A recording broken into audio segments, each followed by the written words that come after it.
कविता आशा से बोलती है, अरे ओ ननंद, तुम सच में इस लड़के से प्यार करती हो तो ठीक है, मैं तुम्हारे भैया से बात करूंगी। वैसे ननंद जी, लड़का क्या करता है, क्या काम करता है, और ये लड़का का आदत व्यवहार कैसा है, और ये लड़का भी तुमसे बहुत प्यार करता है। कविता भूपेंद्र से बात करती है, अरे ओ लड़के, क्या तुम भी मेरी ननंद से प्यार करते हो, और तुम काम क्या करते हो, और तुम्हारे घर वाले इस रिश्ते से खुश हैं, और तुम्हारे घर वाले तुम दोनों के प्यार के बारे में जानते हैं, और तुम मेरी ननंद से शादी करोगे।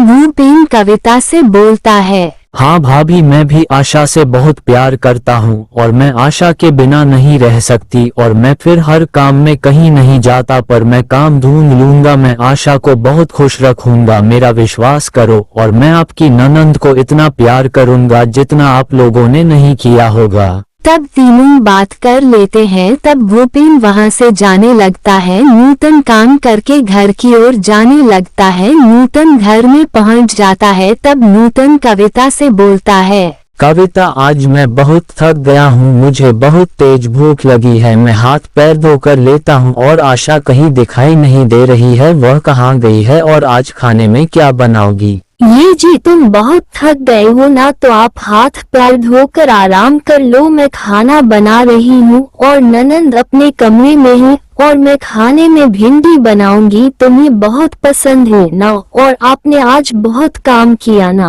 रात हो जाती है, तीनों खाना खाकर सो जाते हैं। सुबह हो जाती है। नूतन खाना खाकर वह अपने दोस्त के घर चला जाता है। थोड़ी देर बाद कविता भी घर से निकल जाती है, और आशा घर पर अकेली ही रहती है। तब आशा भूपेंद्र से फोन में बात करती है, हेलो, मेरा बाबू क्या कर रहा है? मेरा बाबू खाना खा लिया क्या? बाबू, आज तुम्हारी बहुत याद आ रही है, मैं क्या करूं, और आज मैं बहुत खुश हूं। बाबू, तुम अभी मेरे घर आओ, तुम्हारी बहुत याद आ रही है, और तुम आओ जल्दी, मैं कोई बहाना नहीं चलेगा, मेरे भैया और भाभी घर पर नहीं है। तब आशा अपने बॉयफ्रेंड से बात कर लेती है। आशा फोन काट देती है। थोड़ी देर बाद आशा का बॉयफ्रेंड आ जाता है। तब आशा भूपेंद्र से बोलती है, अरे ओ बाबू, तुम आ गए, तुम्हें किसी ने नहीं देखा ना? बाबू, आज मैं कैसी लग रही हूँ, क्योंकि मैं आज तुम्हारे लिए सजी हूँ और तुम्हें देखकर बहुत खुश हूँ।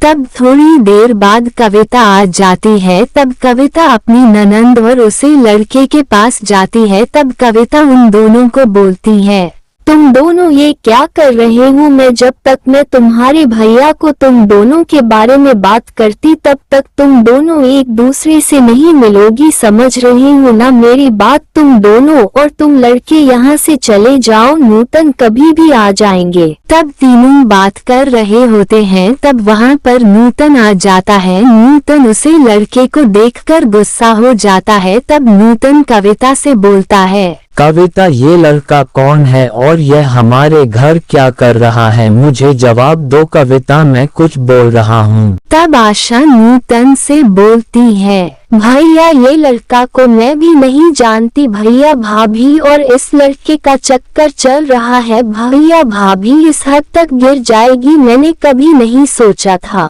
ये जी ननंद झूठ बोल रही है, मैं ये कभी नहीं कर सकती, मैं और ऐसा कभी नहीं कर सकती। नूतन जी, मेरा विश्वास करो, ये लड़का और ननंद जी एक दूसरे से प्यार करती है, तुम्हारी बहन मुझे फंसा रही है, मैं ये घटिया हरकत कभी नहीं करती, तुम्हें मुझ पर विश्वास है ना? तुम्हारी बहन सरासर झूठ बोल रही है। आशा, तुम झूठ बोल रही हो, मुझे कविता पर पूरा विश्वास है, यह ऐसा कभी नहीं कर सकती और तुम इतनी गिर जाओगी, मैं कभी नहीं सोचा था। आशा, तुम कविता से माफी मांगो, वरना मुझसे बुरा नहीं होगा, और तुम इस लड़के को यहाँ से जाने के लिए कहो, वरना मैं कुछ कर दूंगा।